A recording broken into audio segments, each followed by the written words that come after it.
Hello bachon, let's see this question. The question says that what is the range of gravitational and electromagnetic force? तो यहाँ पे दो forces हैं, उनकी range पूछी गई है। तो अगर हम लोग बात करें ग्रेविटेशनल फोर्स की, तो gravitational force is a universal force. ये पूरे यूनिवर्स में सेलेस्टियल बॉडीज के बीच में भी अप्लाई होता है। और electromagnetic force is the combination of electric and magnetic force. तो अगर हम लोग कुछ कॉमन पॉइंट्स को डिनोट करें यहाँ पे, तो the common points are both obey inverse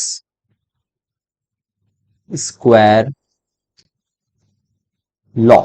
inverse square law क्या है कि जो दो पार्टिकल्स हैं, अगर हम लोग बात करें ग्रेविटेशनल फोर्स की, तो two masses m1 and m2 placed at a distance of r, then the gravitational force between them would be inversely proportional to square of the distance। तो यही बतलाता है इनवर्स स्क्वायर लॉ के बारे में। और अगर हम लोग इसके पॉइंट्स के बारे में लिखें, तो they are both central forces. Both are central force. Central force का क्या माने हैं?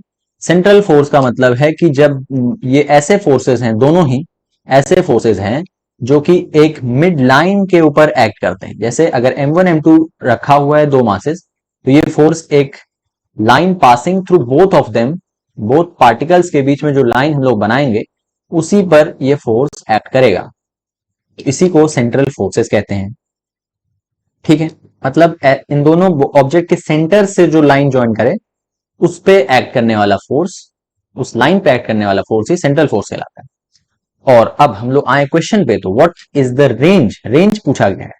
तो मजे की बात क्या है कि range of both the forces is infinite. Infinite range की होती है। जैसे आप लोगों ने सुना होगा कि अर्थ और मून के बीच में ग्रेविटेशनल फोर्स लगता है। अर्थ एंड मून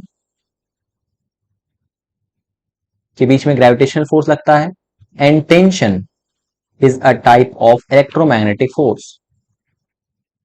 तो ये दोनों ही इनफाइनाइट रेंज तक वैलिड होते हैं। अर्थ और मून काफी डिस्टेंस पर है, इसीलिए इसीलिए इसकी रेंज बहुत ज्यादा होती है ग्रेविटेशनल फोर्स की। और ये वीकर भी होता है, मतलब ये काफी वीक फोर्स है। सबसे अगर रेंज की बात करें हम लोग कि कितने कितने वीक फोर्सेस होते हैं, तो अगर इलेक्ट्रोमैग्नेटिक को हम लोग लिखते हैं 10 to the power -2 in respect to strong nuclear force. हम लोग स्ट्रॉन्ग न्यूक्लियर फोर्स को 1 मानते हैं। स्ट्रॉन्ग न्यूक्लियर फोर्सेस की स्ट्रेंथ को 1 मान के चलते हैं। तो इलेक्ट्रोमैग्नेटिक फोर्स की स्ट्रेंथ हम लोग लेंगे 10⁻², और ग्रेविटेशनल फोर्स की स्ट्रेंथ हम लोग लेंगे 10 to the power -39। तो आप देख सकते हैं ग्रेविटेशनल फोर्स बहुत ही वीक फोर्स है, इसलिए वो सारे सेलेस्टियल बॉडीज के बीच में लगता रहता है। कुछ स्टार्स होते हैं बहुत फार डिस्टेंस पर, उनके बीच में भी ये सारे फोर्सेस लगते हैं। और यहीं पे अगर मैं वीक न्यूक्लियर फोर्स का जिक्र कर दूं, तो उसका स्ट्रेंथ जो होता है 10 to the power -13 होता है। 10⁻13 मतलब अगर स्ट्रॉन्ग न्यूक्लियर फोर्स के स्ट्रेंथ को 1 मान के चला जाए, तो इलेक्ट्रोमैग्नेटिक फोर्सेस का स्ट्रेंथ 10⁻² होता है, और ग्रेविटेशनल फोर्स का स्ट्रेंथ 10⁻39 होता है। और एक बात कि gravitational force are mediated by the particles called as graviton. Graviton particles इसको मीडिएट करते हैं। और electromagnetic forces are mediated by the particles called photons. ये बात भी आप याद रखिएगा। So I hope you understood it well. Best of luck.